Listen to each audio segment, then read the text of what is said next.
warahmatullahi wabarakatuh. Saya Siti Alpia dengan NIM 86206230349, kelas era 4. Di sini saya akan mereview buku Pendidikan IPS Sekolah Dasar Kelas Tinggi sebagai tugas untuk perbaikan nilai pada mata kuliah Pendidikan IPS Sekolah Dasar Kelas Tinggi yang diampu oleh Bapak Sastrawijaya MPD.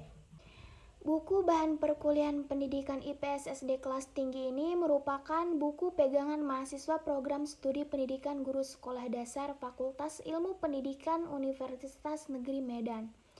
Buku ini dirancang sebagai panduan konseptual sekaligus praktis bagi calon guru sekolah dasar dalam memahami dan mengajarkan mata pelajaran IPS di kelas tinggi, yaitu kelas 4, 5, dan 6.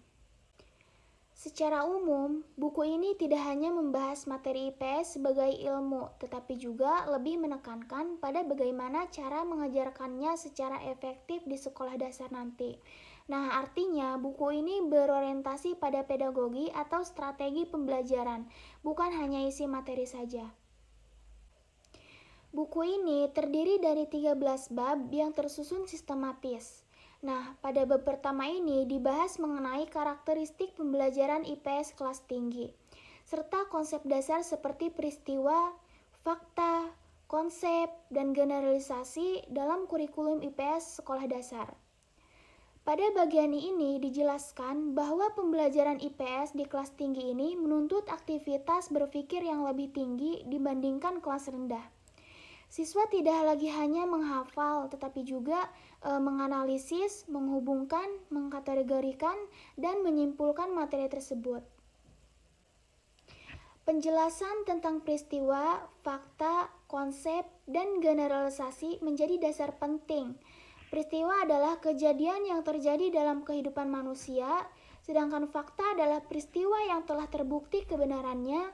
Konsep adalah abstraksi dari sejumlah fakta, sedangkan generalisasi adalah kesimpulan umum yang menghubungkan beberapa konsep pemahaman. Pemahaman 4 hal ini sangat penting karena IPS bukan sekedar kumpulan cerita sejarah atau gejala sosial, melainkan sebuah struktur berpikir ilmiah. Nah, selanjutnya pada bab 2 ini membahas isu-isu dan masalah sosial budaya dalam pengajaran IPS, termasuk globalisasi dan keragaman budaya. Di sini dijelaskan bahwa guru IPS harus mampu mengaitkan materi dengan realitas kehidupan modern. Globalisasi tidak bisa dihindari, sehingga pendidikan IPS harus membekali siswa agar menjadi warga negara yang mampu beradaptasi sekaligus tetap memiliki identitas nasional. Keragaman budaya juga menjadi fokus penting karena Indonesia memiliki latar belakang budaya yang sangat beragam. Guru dituntut menanamkan sikap toleransi, menghargai perbedaan, serta menghindari prasangka dan etnosentrisme. Nah, selanjutnya di bab ketiga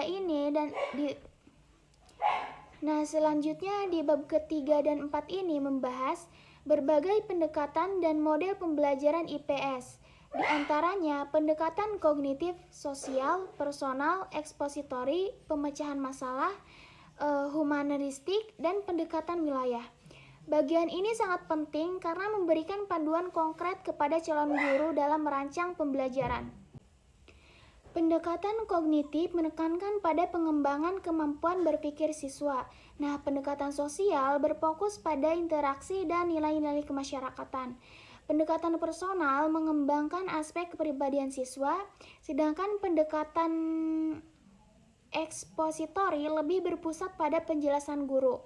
Namun tetap terarah, sementara itu pendekatan pemecahan masalah melatih siswa berpikir kritis terhadap persoalan sosial yang nyata.